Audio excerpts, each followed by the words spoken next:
Good morning, good afternoon, or good evening, wherever you might be in this fine world. You are listening to the Startup Selling Show, talking sales with Scott Sambucci. That's me. Today's episode is a guest episode, and today's guest is Latane Conant. Latane is the Chief Market Officer of 6 Sense, not Chief Marketing, Chief Market Officer. We'll get to that in just a couple minutes. As in her role as Chief Market Officer and as a platform, 6 Sense, everything that she does and what the platform does is designed to help you compete and win in this age of account-based buying. Their platform is designed to help you uncover, prioritize, and engage with demand by uniting all of your marketing work in one common AI-powered platform. That's a lot of marketing speak, right? Here's what it does. End of the day, it helps you get to know everything and anything you need to do with your target buyers within your target accounts. And if you do that the right way, then it's going to help you generate more opportunities. It's going to help you close deals at least 2 times faster. It's going to help you win at least 2 times more often. So those are the things that you care about, right? So that's what they do over at 6 Sense, is help you get to those outcomes. So let's talk a little bit about what to listen for in my conversation with Latane. So where we started off is talking about what we call the dark funnel. The dark funnel. And the dark funnel, very simply, is all of the engagement activity, all of the research that your buyers are doing before they contact you as the seller.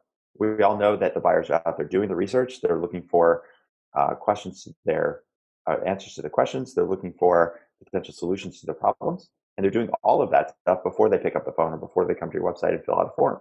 And so it's our job as sellers to make sure that we are part of that dark funnel and get some visibility around that activity in order to know who has the intent to buy. So it's from there, some of the stuff that we talked about is this concept of identifying which of your accounts are what we call in market. And this concept of an in market is what she called the new inbound. In order to do that, there's a couple of things that we need to know is being really, really clear on our ideal customer profile, our ICP. We need to be clear on buyer intent, and we need to focus our marketing and sales efforts on those accounts and those buyers that are what she called are in the pocket. And that pocket is that step between being problem aware and being solution aware. So we went into a lot of detail about those 3 things: being in market, who's in market, who your ICP is, who has the intent to buy, and who's in that pocket between being problem aware and solution aware. From there, we talked about the importance of demand capture versus demand gen, why you need to be focusing your marketing and sales efforts on people that have this buying intent as opposed to people that are completely problem unaware.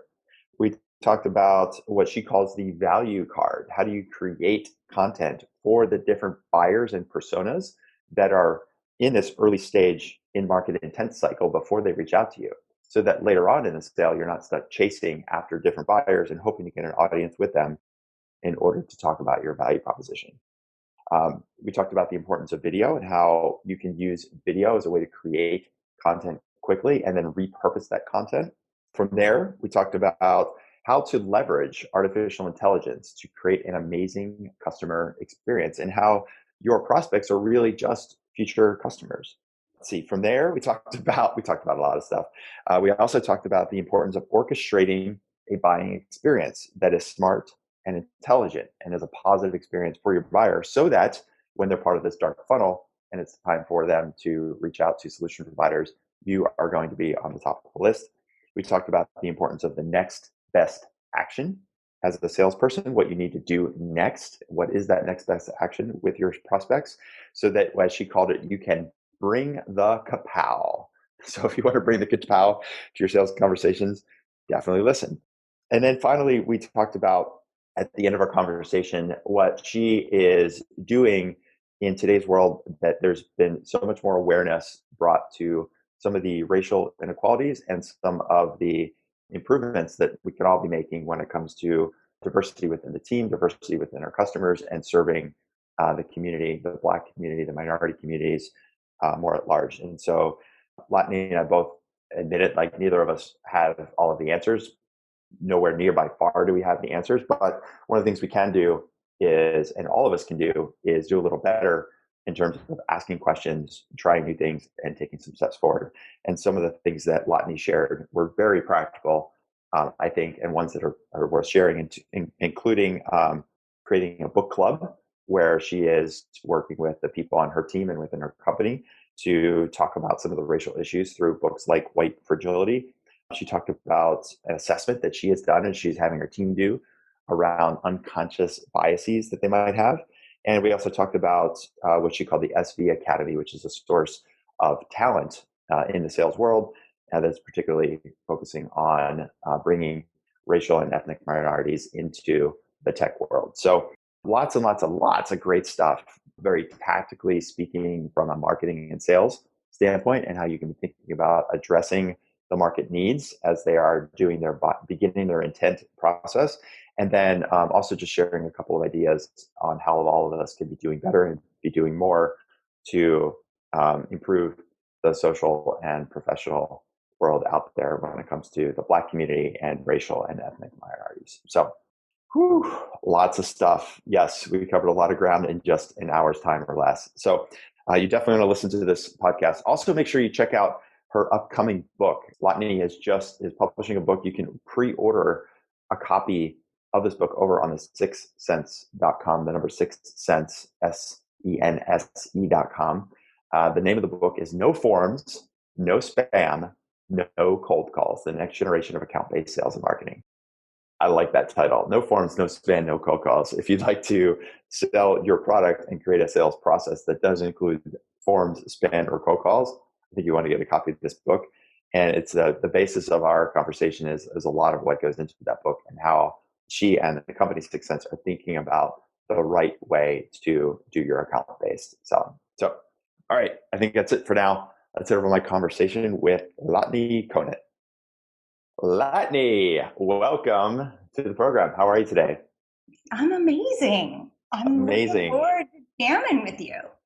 Yeah, I'm looking forward to this too. You and I were just having a quick chat about some of the topics, and I'm already feeling like we need a part 2 or part 3 of the conversation that we're about to have. God, but you're going to have to cut me off if I get long in the tooth. Is that a deal?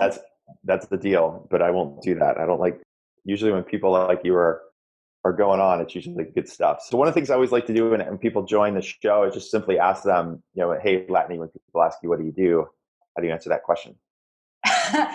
Well, my mother-in-law thinks that I am a very well-paid party planner. That has all gone to shit, though, with COVID. So I am no longer an overpaid party planner. I am now the chief market officer at 6 Sense. And what does 6 Sense do? How do you describe what 6 Sense does? Sure. We are an account engagement platform. And why is that relevant? Why should someone care? CEOs, CROs, CMOs? The reality is, Scott, and you know this as a sales coach and sales leader, majority of the buying process gets done in what we call the dark funnel. So it's people consuming content on your website that you don't even know about. It's people consuming content on your competitor's website that you don't know about. It's people researching on, the broader B2B web. And this information is invaluable. And so a big part of what 6 Sense does is bring all of those insights forward so that as a marketer and a seller, you can actually put the customer, who is an account, a buying team, at the center of the experience.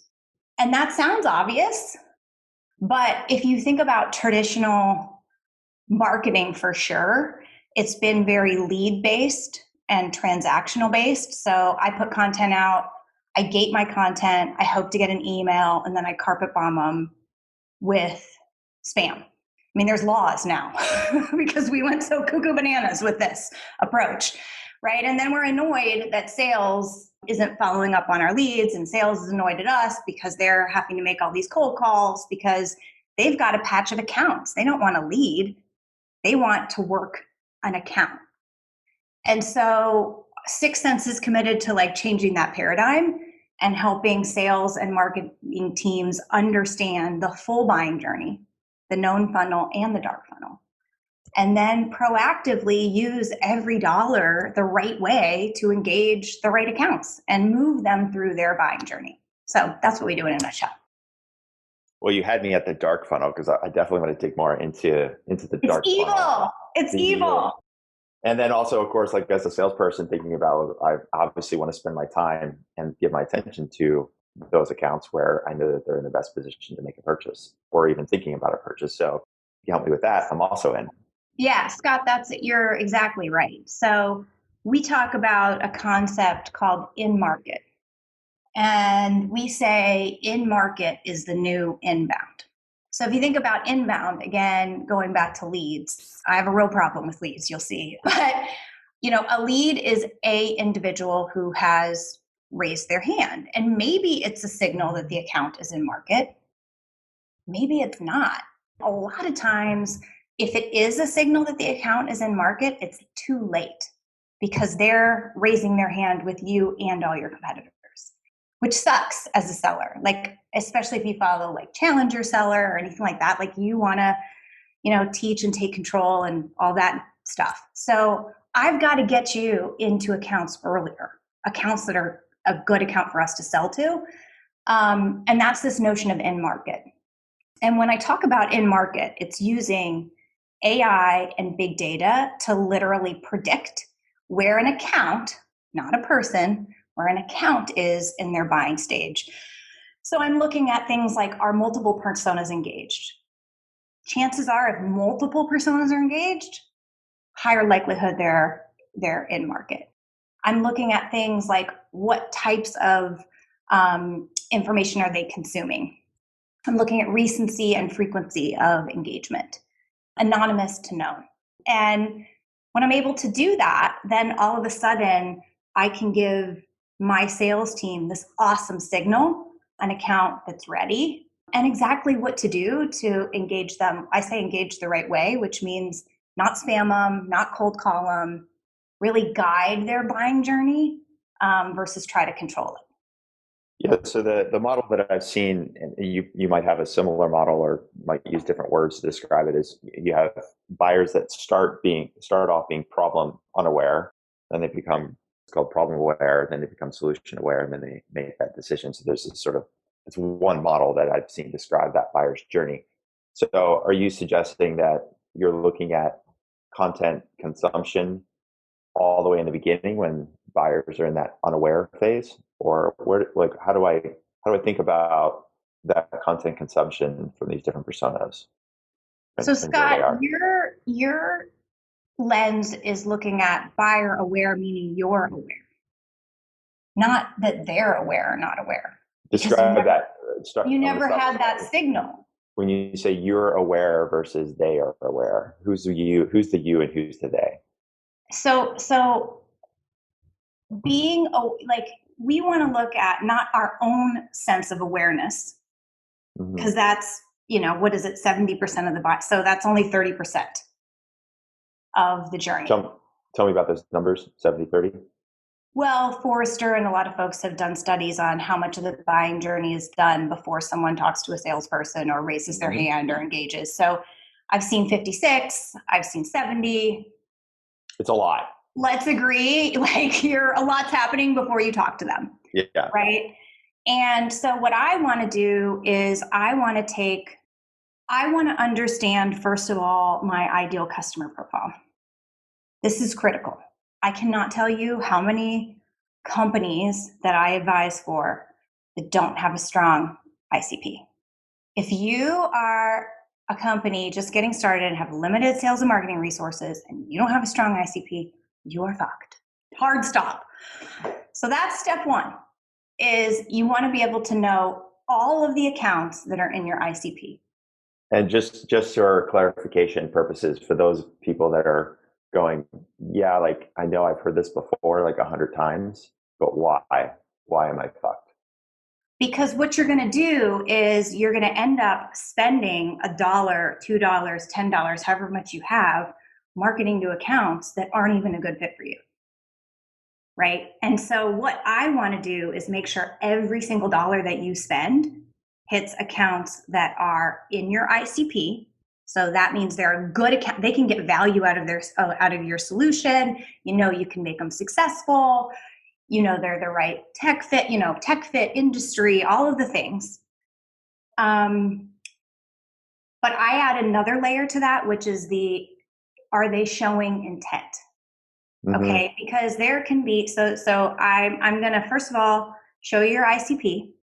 Say these are all based on who's bought from you before and Mm-hmm. patterns that we see.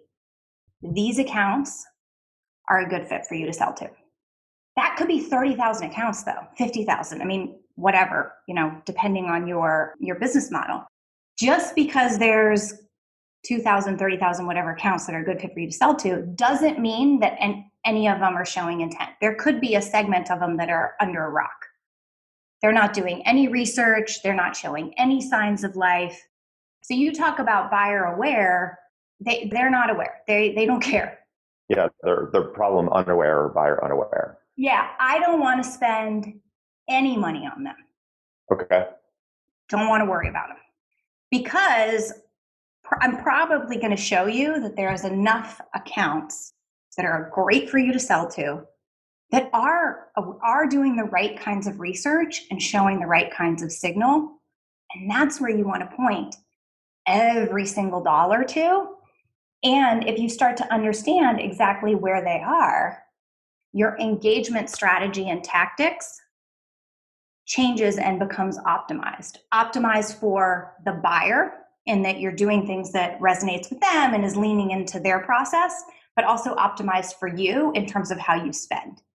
So, for example, I have a 7 times better return on direct mail than the industry average for open rates because I don't send direct mail to really early stage accounts. I use programmatic display. What is programmatic display? It's display ads, basically. Oh, okay. So because that's a very, very cost-effective way to advance them. Mm-hmm. Then I turn on like LinkedIn ads as they move because that's more expensive and they're showing more signs. Then we send direct mail. So it's just kind of being able to tweak the dials based on the buyer journey, but it's all about having these insights. And for us, like what we advise sales teams is the ideal time for sellers to engage is when people go from, what did you call it, buyer aware? Well, I call it problem unaware to becoming problem aware, and then they go from problem aware to solution aware. Okay, so right between problem aware and solution aware, mm-hmm. There's a pocket. And you want to be the first person who gets to them in between mm-hmm. those stages. And how does a seller today know if you're in problem aware or solution aware? They're just kind of guessing because they don't have the full picture. I show you the full picture and actually timestamp and trigger that for you so that you can make sure you're in the pocket every single time. Okay. So I just want to pause here because there's a couple of things I want to dive into a little bit and just accentuate because one, this idea of like basically ignoring the people under the rock that are problem unaware, because like I get this question all the time as a sales coach. Like, how do I show need? How do I, like you hear about like developing need or showing need or helping your customers understand their problem. And my perspective is at least especially as a startup, like don't worry about those people because even if you they're expensive. And even if you do get some time with them, you put yourself in a position, what I call a double sale. You have to sell them on the problem, and then you have to sell them that you're the solution to the problem. And we've seen this where people go, wow, thank you so much for spending those last 9 months helping us understand our problem. Now we're going to issue an RFP. You're like, yeah. So yeah, there's probably a time and a place in your company's growth down the road, way down the road, where you can have account enterprise reps spending lots of time. But for now, there should be enough market just to the people that are in that pocket that you're talking about. You should be able to find and sell to those people and grow just on that segment of that market population. Because if you can't find and sell to those people, you got a much bigger problem. Well, that's why I talk about the concept of a chief market officer, not a chief marketing officer. Tell me more about that. Because, so, I mean, we're going to kind of go down a rat hole, but Call it a rabbit hole. a rabbit hole. Don't worry, we'll bring you back. Okay. So, I mean, CMOs, we can kind of get a bad rap. 80% of CEOs don't understand what we do or trust us. So we have short tenures, blah, blah, blah, blah, blah, right? And there's a group of us kind of led by a lady named Christine Heckard that think the problem is we've sort of miscast what we do. And we've been focused on the ing. Like, you don't call it the chief financing officer. You don't call it the chief selling officer. It's the chief sales, the chief finance, because it's focused on the function. And so my job is to focus on the market and making sure that there is product market fit and there is in that ICP enough accounts to work. Otherwise, there's something wrong with our fundamental like brand promise or, category that we're in. And so, too often I think CMOs get themselves wrapped around the axle in terms of like the ing, which is I wrote a blog or I got some website traffic. Sweet. Like, is it even people that we care about, or is it my mom? My mom loves to check out 6 Cents because she wants to support me, don't care. So it's just sort of recasting the role to be more focused. And, if you want to have a company, you need a product, you need a market, and you need sales. I love this approach because we talked a little bit, and I want to dive more into this. You and I talked before we got on the recording about this tenuous conversation that happens between marketing and sales about lead generation and lead development. And you were saying earlier about how salespeople don't want to spend a bunch of time developing leads, right? So from a marketing standpoint, we did these posts, we published these white papers, we did these videos, we are doing the things that are getting. Why aren't you working the stuck lead dashboard? Why aren't you doing what? Why aren't you working the stuck lead dashboard? The stuck lead dashboard? Yeah, like the leads that haven't moved or converted. Right. We all have the dashboard of why aren't these getting worked? Man. Right. The marketing team is complaining about that. We spent all this time, money, and they came to our booth and got a bunch of squishy balls. What the hell? We beeped their badge and they said yes to the white paper, and then they signed up for the webinar they didn't come to. But yes. Look, they're a marketing qualified lead. You should be working those leads. Yes, exactly. Yeah, got it. This is really cool. So we start with ICP, then we get to intent. Is then once we have the intent, which is focusing in that what you call the pocket, is that what brings us out of this dark funnel? Maybe is this where the dark funnel comes in? Yeah. Or are you describing the dark funnel? No, I mean, the dark funnel is all of the research that's going on across the 8 to 10 people on a buying team for whether you call it 50% or 70% of the sales cycle that you don't know about. And my job is to shine a light on the dark funnel. Mm-hmm. So now you have your ICP, you have the intent within your ICP, and you understand that sweet spot of accounts in market. That's when stuff gets really interesting. Mm-hmm. Right? Because, and it's fun. That's when it's like you and the CRO coming together and being like, okay, what are we going to do together to it's not I think there's a misconception, and even the role of demand generation is that you're generating demand. I actually just did a big org change because I'm like, we're capturing demand. Yeah. So you got to think of yourselves as, how do we capture this demand and be the most enticing, engaging experience and really lean into customers? And that's what's going to make us successful. Yeah, and this is the other one of the frustrations I mentioned earlier with this idea of a double sale. Well, this other frustration that I see a lot of times in salespeople is, well, I got this lead, I've got this person who downloaded the white paper. So I'm going to contact that lead and then use discovery. And then perhaps the person will then do a demo. And then with that demo, I then have to figure out the rest of the organization. And that's really hard to do as a salesperson. I've done it, and it's hard to start with a person, a point of contact, and then try to spread to figure out who is even engaged. I might be dealing with a middle level manager who is feeling the fire every day with this problem burning in front of them. Yeah, But but then no I one else go, cares. They're yeah. like, Then whatever, once you get dude. into the organization 3 months later and you finally get a meeting with the chief marketing officer, they're like, yeah, that's just not a priority for us right now. And you're like, ah. So what you're suggesting is we actually just front load that discovery of who is interested, where's the intent, and because you're able to identify those 5 or 6 or 8 or 10 personas, that intent absolves us from having to go find those people because those people have already shown the interest. So it just Picture flips a heat everything. map. It's like flips the whole sales process upside down to me. Totally. So, Scott, picture a heat map. Yeah. And on this heat map, I've already looked at every sales cycle that you've won.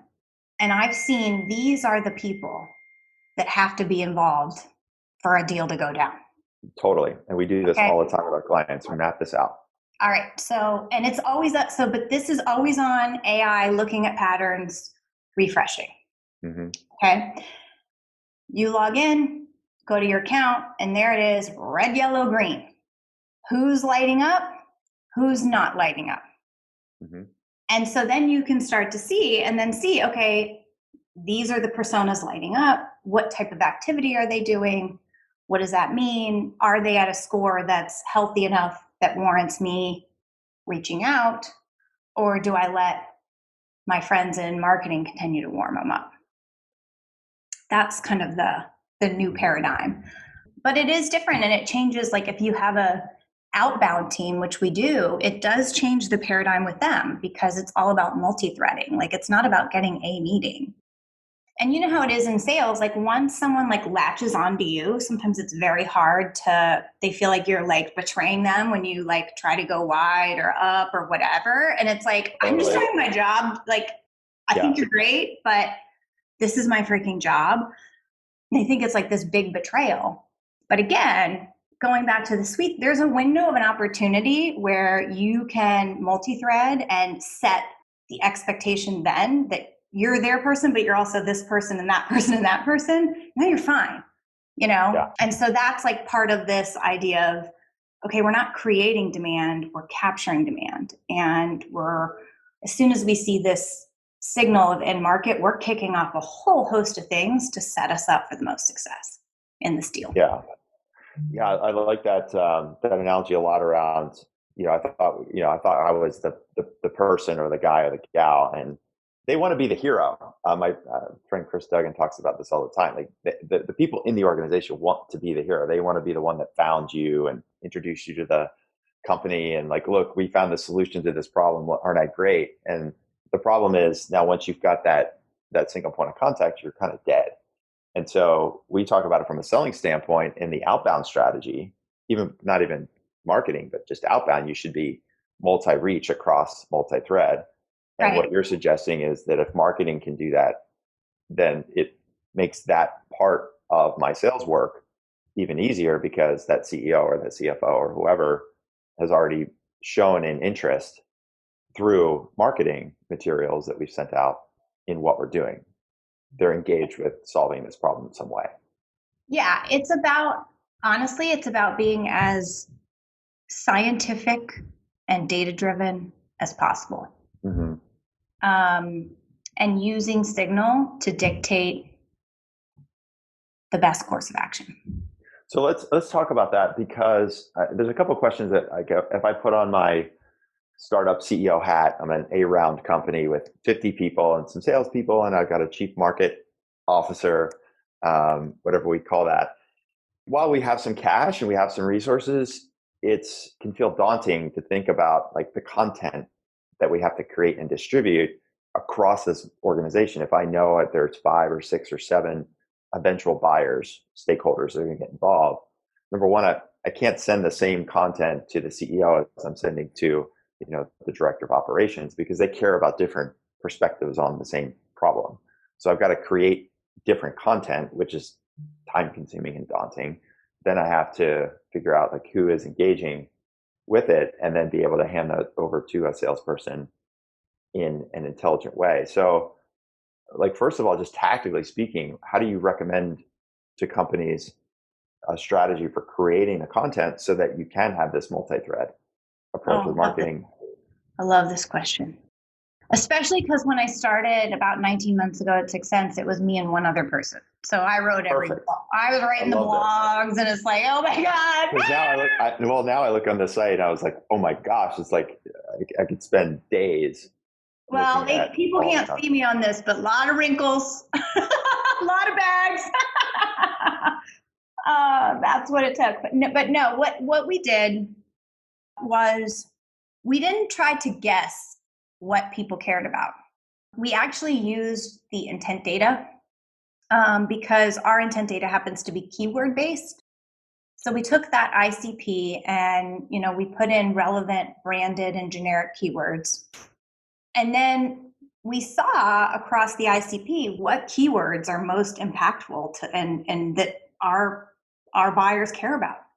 Where did you put them in your own platform or? Mm-hmm. Okay. What if somebody doesn't have your platform? Well, they could get intent data from a company called Bombora, mm-hmm. which would give them categories, mm-hmm. which would be an approach. Okay. They could guess at the keywords that people care about. Mm-hmm. Because what we do is we have an SLA with sales and the BDRs that the top 4 keywords each quarter, because they actually change, we have coverage on. And when I say coverage, what that means is we do something called a value card. So we take the keyword. So let's say the keyword is predictive analytics. Okay. So predictive analytics to you as a sales leader is probably about forecasting accuracy, things like that. So we say predictive analytics, sales leader, here's why they would be researching that and what they care about. Predictive analytics for a demand gen leader is lead scoring. That's probably why they would be researching that and care about that, mm-hmm. right? For marketing ops, it could be something different, right? So we take each keyword and the personas, and I would say you don't even need to do, like we do 5. I could just do sales and marketing, mm-hmm. and like if I was just getting going, but take the keyword and then understand, well, why would that be relevant and why would they care? Mm. And then that's the basis of what we write about, what we think about, how we build cadences. And so and how we run ads. So it's all about matching the keyword. Like why should I guess what my ICP cares about when I can see in the data what they care about? Yes, we are off and running in my conversation with Latane Conant. Thanks so much for listening to the Startup Selling Show. I got a couple of quick asks for you, and it's an ask that's different than some of the asks that I've asked of before. Usually I ask you to write a review or share our podcast with other people or go over to my website and download a copy of our book. But in this case, in this ask, what I'd love for you to do, my ask of you is if you can recommend for me a guest that is a member of the Black community, somebody that is a racial minority or ethnic minority, somebody who you feel like could be a contributor to the show in the type of content that we're sharing, I would very, very much appreciate you letting me know who that person is. Even if you don't know the person personally, but you've heard them on another show or you're following them on LinkedIn or some other platform, or you're working with somebody, maybe it's a coworker, maybe it's your CEO, maybe it's a coworker that's in marketing or sales, that you say, man, this person is really great and we definitely has something important to share around sales and marketing and the types of conversations that we're having here on the Startup Selling Show. If you know any of those kinds of people that can be great contributors, I would love to know about them. One of the things that I've been doing over the last couple of weeks in the wake of the George Floyd killing and learning to understand more about the racial and ethnic inequalities that we've got, not just socially across the world, but also professionally within the tech world. I've gone through and looked at my own podcast, and I've been doing podcasts now for 4+ years, coming up almost to 5 years of doing this podcast. And after over 100 shows and just scanning back over the guests that we've had, I've never had a featured guest other than Steven Anderson, who's helped me with some Daily Dose episodes, that I've never had somebody that's been a member of the Black community. And over the last couple of weeks, as I've been doing my own assessment and analysis of what I could be doing better, what I could be doing differently, I realized this is a big blind spot that I've had in the show. And I'm certainly going to do my part to do some outreach. There's people that have already got on different lists and people that I'd like to do some outreach to invite them as a guest if they're willing to join us on the show to share their expertise. But a lot of the guests that we have are recommended to us. They're inbound guests, people that have either said, look, I'd love to be on your show. They're working with a PR agency that suggests that guest to us, or they're people that are recommended to us. So if you can think of someone or two or three people that we should have on the show that is a racial minority or is a member of the Black community, I absolutely positively would love to get an introduction or at least know who that person is, and then I can do the outreach myself. So that's it for now. That is my ask. This time on the show. Please help me out with this. Certainly, again, going to be doing my part, doing some outreach on from our perspective on people that I've been researching over the last couple of weeks. And if you can help me with that, even better. So that's it for now. Head back to my conversation with Latane. Sure. I like this a lot. So and this idea that the keywords will obviously change, and we'll talk about this in a couple of minutes around just thinking about where we are in the world, right? At the time you and I are having this conversation, it's June, and we're finishing up Q3. Well, people went into Q3 in a very different place, or at least starting in March, right? Starting in a very different place. Like as a leader in a business, the problems I'm solving and the way I'm thinking about the market are a lot different 3 months now, 3 months later, post-COVID versus 3 months before. So this idea that the keywords are going to change quarter to quarter, I think is important. And go ahead. Well, I was going to say, secondly, the idea that taking that phrase or that keyword and then saying it's the classic, what's in it for me? So predictive analytics for salespeople, predictive analytics for marketing people, predictive analytics for CEOs, same phrase, same language, totally different meaning. Yes. And it's just a grid.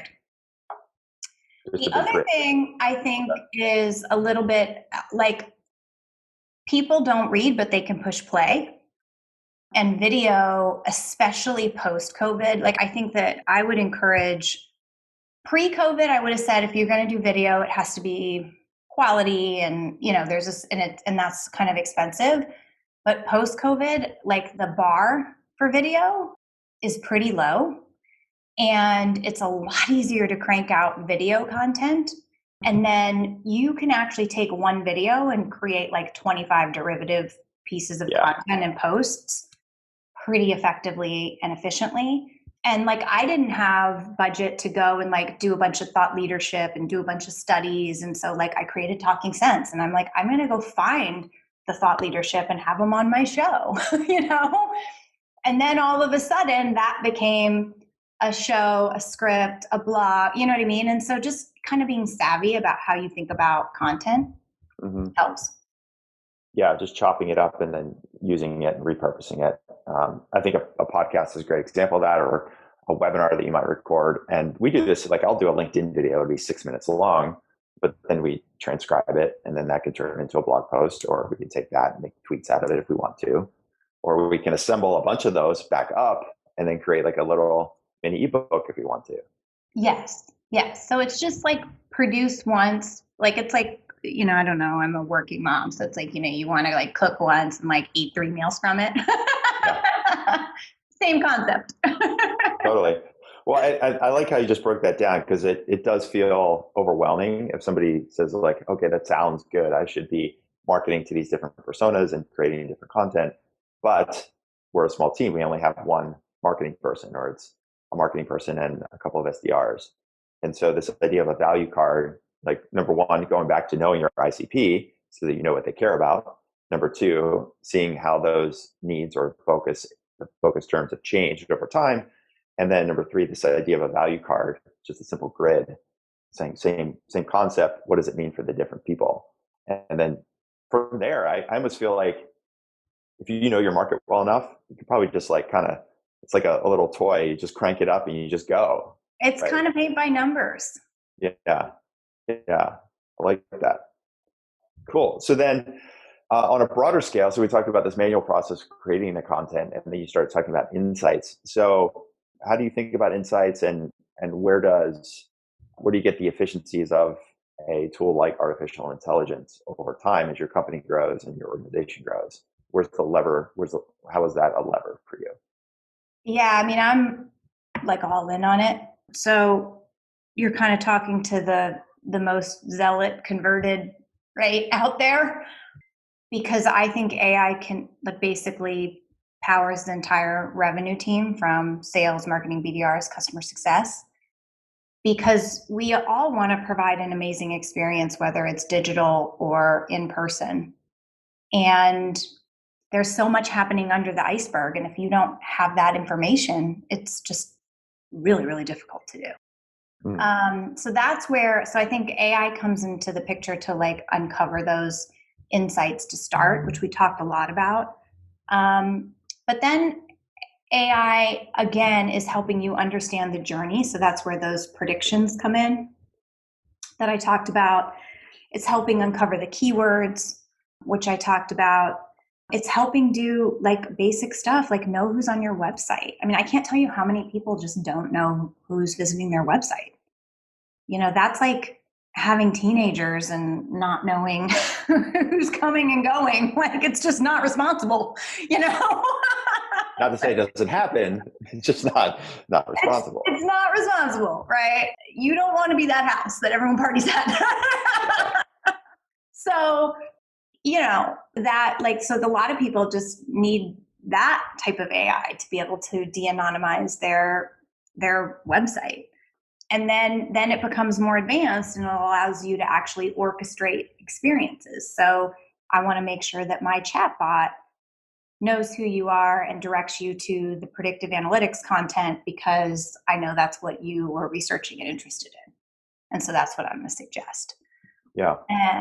Or my chatbot knows you're late stage in the buying journey, so I'm going to ask for a meeting. Whereas if it was early stage, that would freak you out, right? So it's being able to orchestrate these smart, intelligent experiences. And then what's happening, which is so exciting, is this notion of next best action. So the place where we're seeing it the most right now is with SDRs and BDRs. So, for example, I talked about that sweet spot of when, buyers are in the pocket. So my BDRs know that, and then AI tells them you need to fill out the buy, click this button to purchase all the contact information, click this button to initiate the cadence, right? So it's sort of teeing up the next best action for them. Because again, we're not creating demand, we're capturing demand. And that's really understanding what buyers are doing in their patterns and the AI being able to take that in and say, this is probably the best course of next action.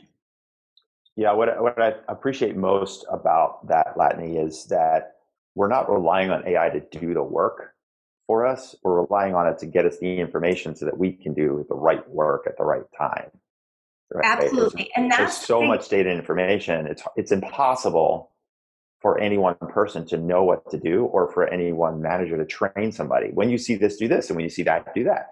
It's just it's too big of a set of actions. So if instead we just let the AI sort most of that out, and I still have to hit the sequence or I still have to get.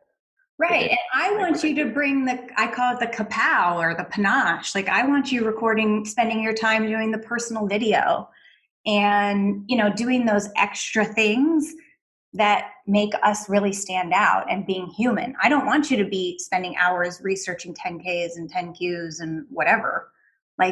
Let's let the machine do that so you can establish the human to human connection. So that's I think a big part of it. The other thing that we've seen, and we learned this the hard way, is you have to show people the why behind the AI. So if it's just a score and it just says do this, people tend to not trust it. Mm-hmm. And so what you want to be able to do is say, this account is in market and here's why.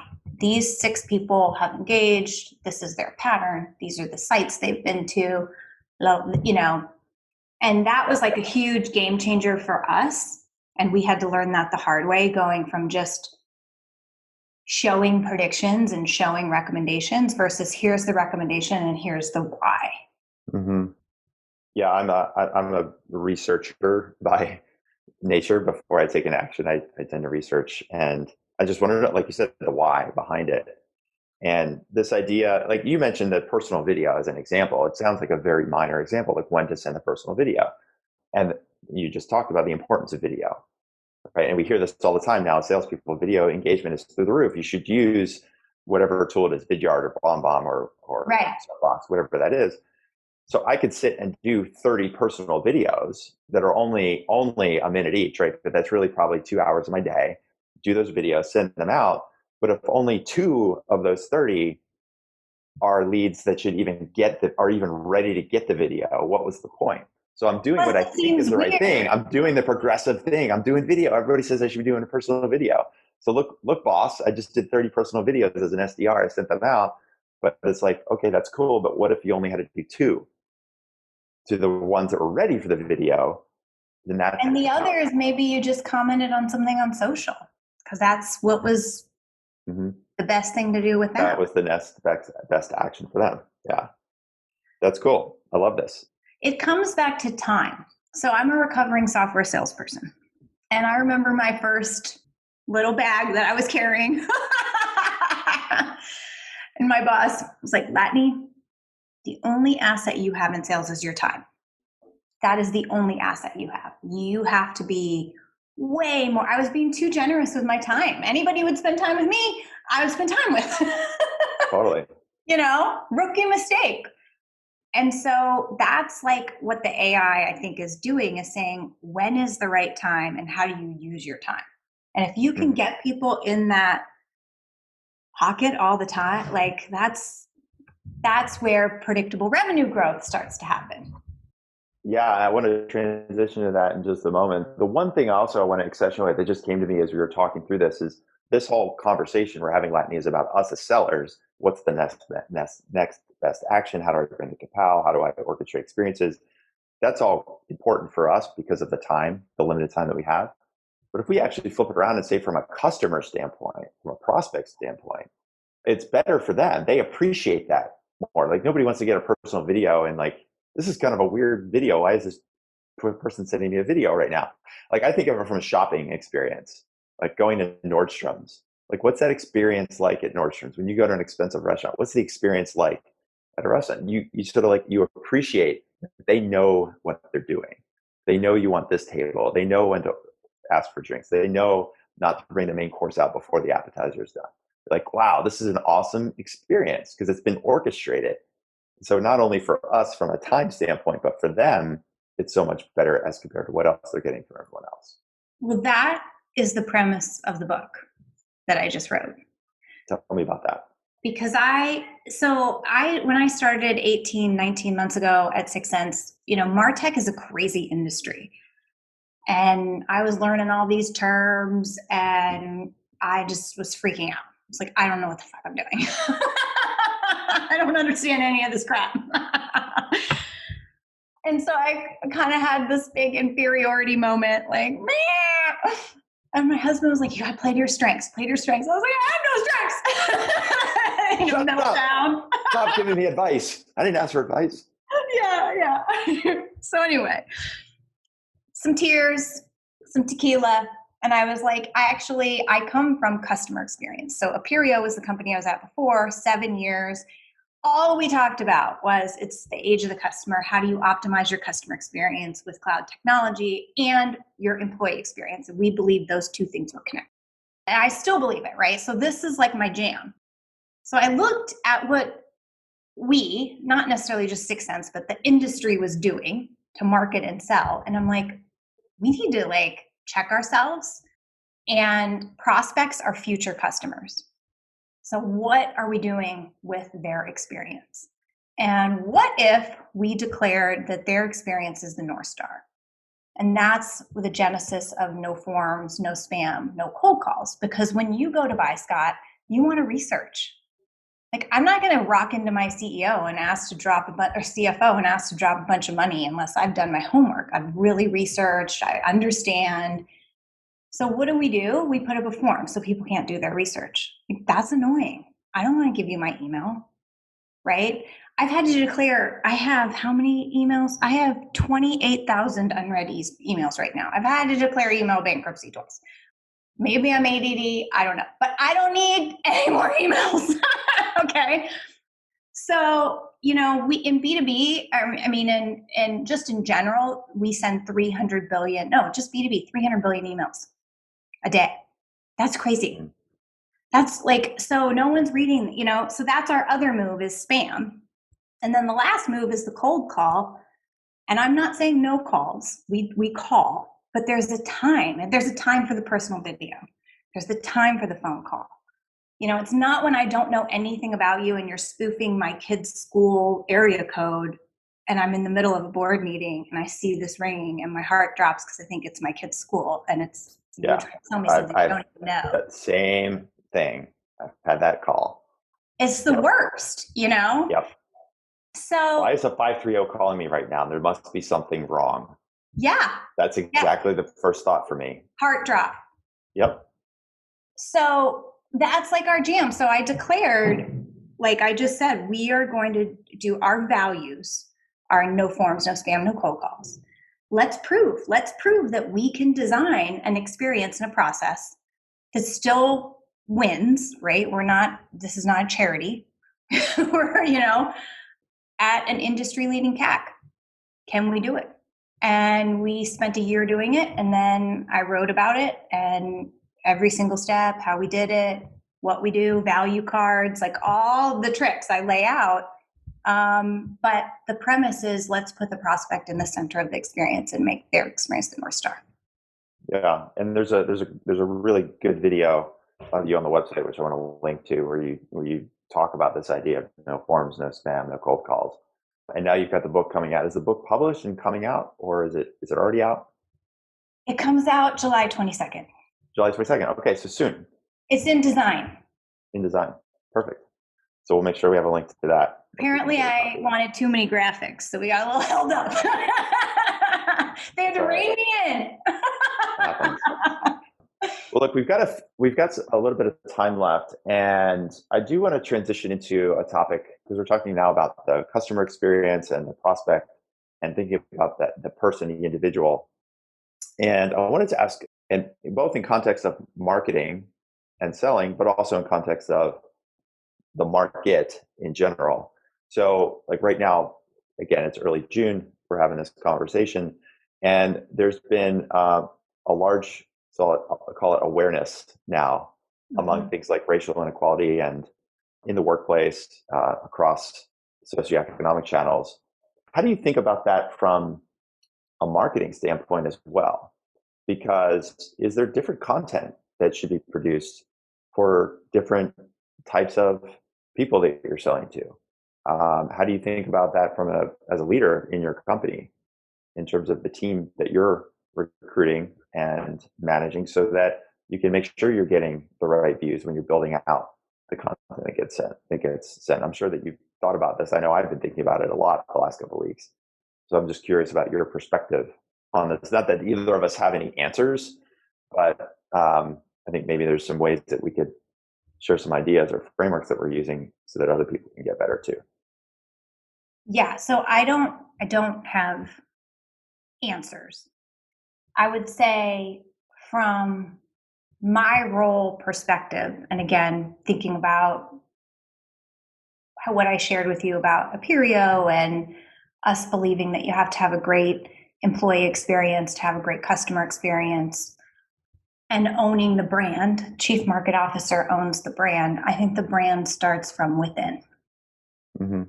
And so it has been falling a lot more on marketing professionals to think about employees and employee communications, but also what are we doing and what do we stand for? Are we really living those values, right? Because values aren't just posters on the wall. It's the actions that you take.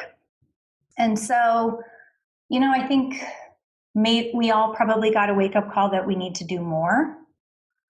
And so I actually host a CMO coffee talk every Friday, one on the East Coast, one on the West Coast. And it's an open dialogue for CMOs. And it's been, intense the last couple weeks. And I would say the things that struck me are, again, focusing on employees and inside first before even thinking about external. And I think educating ourselves, yes, I understand being a woman and I can speak on that, but Mhm. I'm a minority, but not like there's so many other like much more minorities than me. Yeah. Yeah. And so I feel like claiming like I understand is like totally disingenuous. So, and just ridiculous, right? So there's like a bunch of different books and things. And so I started a book club. We're starting with white fragility. I said, hey, I'm buying this book. I know I don't have answers. And the first way to like solution is to understand. Hmm. And anybody at Sixth Sense who wants a copy, happy to buy it for you. We can talk about it. So just like starting to do that. The other thing is, and especially for small companies, is I found out there's a trailhead on Salesforce for unconscious bias training, and it's free. So, we're What was that called? unconscious bias. Okay. And there's, I've taken tests too. Like you can take tests and it'll like give you like, do you have unconscious bias? Because we can think that we're not racist or we're not, and sometimes you have unconscious bias against your own. Like I found I have unconscious bias against women and I am a woman, right? Mm-hmm. I mean, it was only slight, but I was like, holy shit, like I'm advocating for women. What? And so it sort of starts to like help you cue into these things that maybe you've just done, don't understand like their impact on other people. So, that's something that we're going to roll out for the team. And, hiring is tough. We haven't licked it. There is a really good organization called SB Academy for BDRs, SDRs. So they Okay. on minority BDRs and SDRs and actually train them. SB Academy? SV. SV as in Yeah. Victor. Okay. Yeah. And so, we've done a great job, I think, getting diverse talent in at that level. And our goal is to promote from within from a sales perspective. So that's been a helpful, we're just starting, right? But that is a way. And then of course there's things like, we're talking to insight partners about, if you like the PE firms have bigger resources than we do as portcos. So partnering with them to say, hey, let's team up together, like across the portfolio and do things. Cause I'm not, we're not Salesforce. I'm not going to be able to like give $1 million or whatever. I mean, we diverted our charitable givings, but it's, it's a smaller thing. So I think just thinking about how do you band together to maybe make more impact.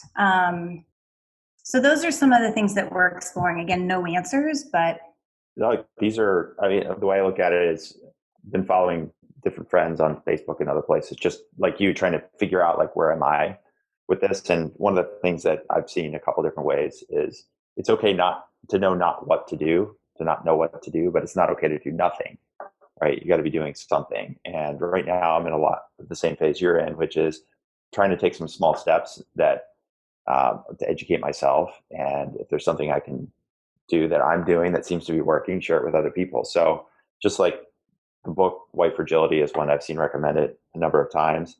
I didn't know about this trailhead on Salesforce with the unconscious bias. So that's something like whether it's on Salesforce or some other site, I think going out and doing that assessment to see what biases we have. Knowing about the Academy, the SV Academy, we'll put a link to that. I'm curious on the CMO coffee talk, you said there've been some, I think you said fiery, or what was the word you used about the conversations?